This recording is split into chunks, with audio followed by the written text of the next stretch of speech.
Bonjour tout le monde, j'espère que vous êtes en pleine forme. Aujourd'hui on se retrouve pour un petit podcast qui ne sera pas très long, mais où j'avais envie de vous présenter le Hatha Yoga et le Yin Yoga. Donc ce sont deux types de yoga du coup qui font partie de ce programme pour débutants de notre mois de janvier ou à un autre moment peut-être si vous le faites. Et je trouve que c'est assez important de parler des types de yoga, de pouvoir vous les présenter, de pouvoir vous dire ce que c'est, à quoi vous devez vous attendre, comment un petit peu le pratiquer. Et je trouve ça quand même plus intéressant que simplement vous donner les pratiques et vous dire pardon, faites ce que je fais, faites ce que je vous dis de faire, mais vous n'avez pas du tout d'informations sur le sujet. Donc on va parler un petit peu aujourd'hui du Hatha et du Yin. Il existe énormément de types de yoga différents. Aujourd'hui le but, voilà, c'est pas sur ce programme débutant de tous les faire, c'est de vous présenter ce que moi j'enseigne, moi je pratique, pour que vous ayez une vision globale. Donc le Hatha Yoga pour commencer.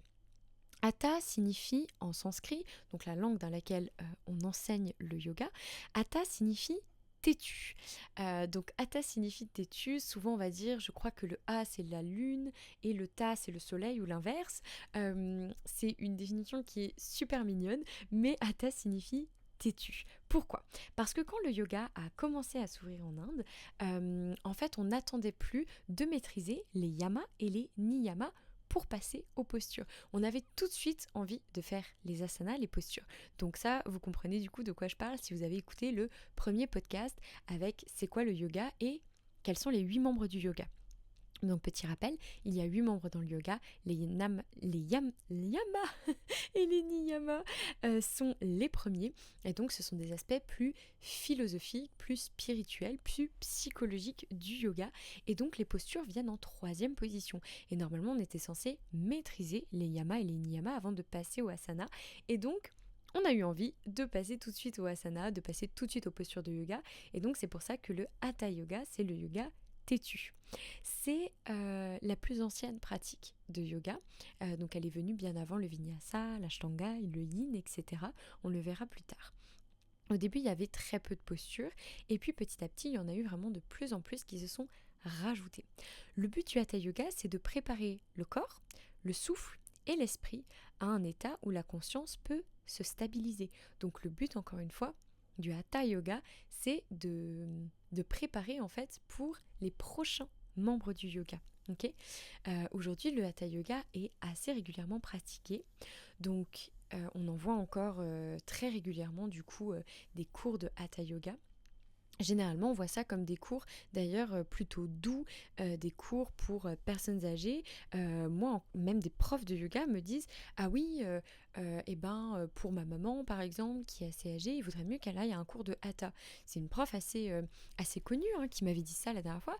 Et je me suis dit c'est faux parce que le hatha yoga, c'est pas quelque chose qui est tout doux, tout calme, forcément tout apaisant. C'est comme le vinyasa, c'est que ça va dépendre en fait, c'est comme beaucoup de types de yoga, ça va dépendre de l'enseignement. Le hatha yoga peut être un yoga qui va être très exigeant en termes de souffle, en termes de posture, comme ça peut être un yoga doux. Donc ça va dépendre en fait. Le nom du type de yoga ne parle pas du niveau, on va dire, physique, respiratoire, etc., dont il fait part. Donc en tout cas, quels sont les principes du Hatha Yoga ?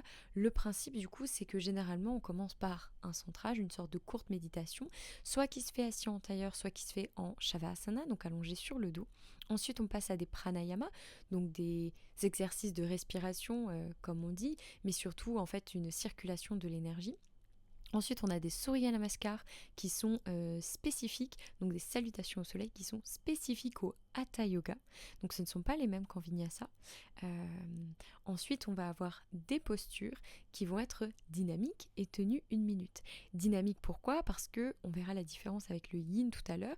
Là, ce sont vraiment des postures qui sont tenues de manière engagée, de manière solide, de manière concentrée finalement, dans le sens où on va nous être concentrés, puisque là on est vraiment dans des asanas, donc un état stable du corps et de l'esprit dans chaque posture. Le but c'est ça, c'est la stabilité et c'est le fait d'être confortable, à la fois physiquement mais également mentalement. Okay.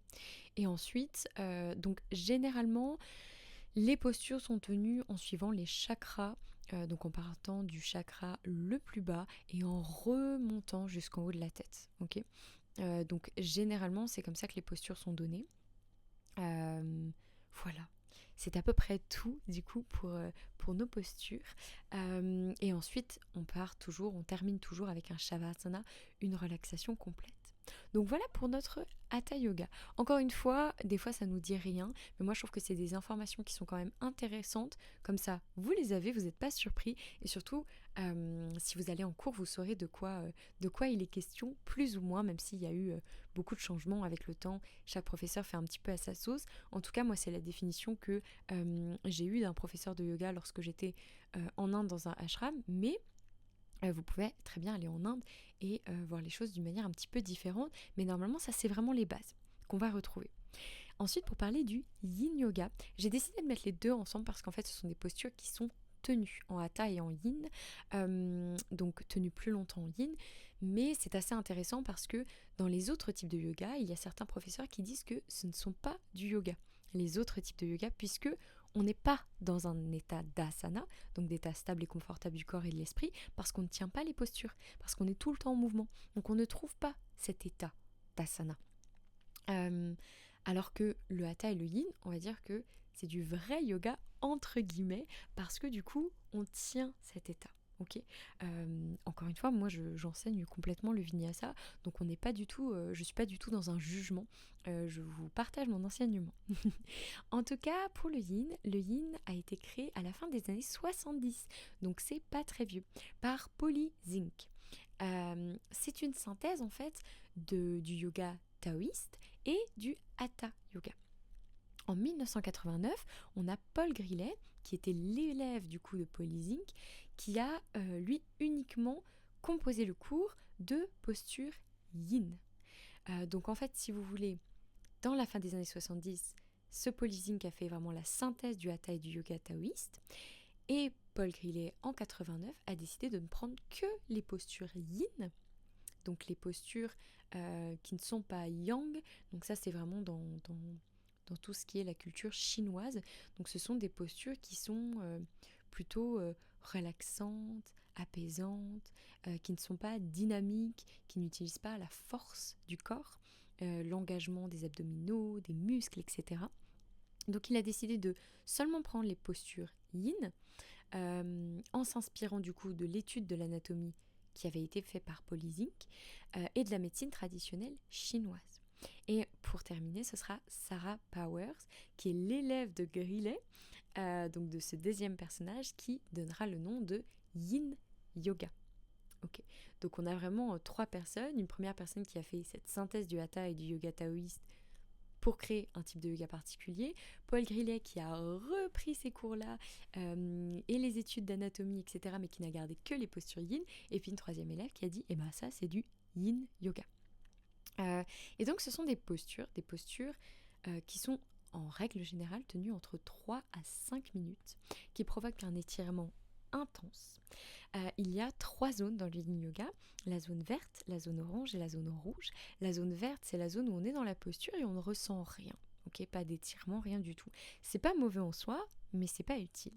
On va avoir la zone orange, la zone où on va sentir un étirement, une compression, quelque chose qui va se passer dans le corps, mais on est à 70-80% de nos capacités maximum. On sent que le corps se détend, se relâche et surtout on n'a aucune douleur dans le corps. Et puis on va avoir la zone rouge, la zone de douleur, celle qu'on veut absolument éviter. Donc on essaye toujours d'aller dans cette zone de 70-80%, cette zone orange. Pourquoi 70-80%? Parce que c'est une zone qui permet au corps de se dire ok, je peux lâcher prise, je peux me détendre, je peux me relaxer et me relâcher. D'accord? Et ça c'est le souci du coup quand on est finalement à 100% de nos capacités, parce que le corps ne va pas lâcher prise, parce qu'il sait que si il relâche la contraction musculaire, on va se blesser. Donc, on n'essaie pas d'être au maximum de nos capacités dans les postures, et c'est pour ça qu'on utilise des accessoires, des coussins, des blocs, des bolsters, etc. Et on a un grand étirement des fascias. Donc les fascias, c'est un tissu conjonctif. Alors, certains disent qu'il y en a plusieurs, certains disent que c'est un seul qui relie absolument tout. C'est en fait le tissu conjonctif qui va venir protéger les muscles, protéger les organes. Et on va créer en fait des étirements de ce fascia. On va lui permettre de se réaligner, de se restabiliser. Le yin, c'est absolument magique pour s'apaiser, pour stimuler le système nerveux parasympathique, celui qui nous aide à nous reposer et à digérer. Il est magique pour le ventre, pour le stress, mais pour certaines personnes, c'est très compliqué de rester dans le silence, de rester dans l'apaisement, de rester dans notre respiration aussi longtemps. Voilà, ça peut être très difficile pour certaines personnes, donc zéro stress. On essaye petit à petit, on peut peut-être se mettre une musique au début, voilà, essayer de ne pas se stresser. Le hatha et le yin, ce sont vraiment des pratiques de yoga qui sont assez... qui détendent beaucoup finalement. Ce sont des postures vraiment qui détendent beaucoup.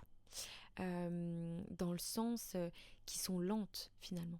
En hatha, on a nos surya namaskar qui peuvent être assez rapides au début, mais ensuite on est dans des postures où on reste, qui sont lentes. Ça ne veut pas dire que c'est pas dynamique le hatha, mais ça veut dire que c'est lent. Et le yin aussi également, on est très lent. Voilà, donc je voulais pas que ce soit un podcast trop long. Si vous avez la moindre question sur les différents types de yoga, sur la hatha et le yin, n'hésitez pas à me le mettre en commentaire ou à m'envoyer un petit message, je serai ravie de vous répondre et j'espère que ça vous aura aiguillé. Prenez soin de vous et à très vite. Bye bye.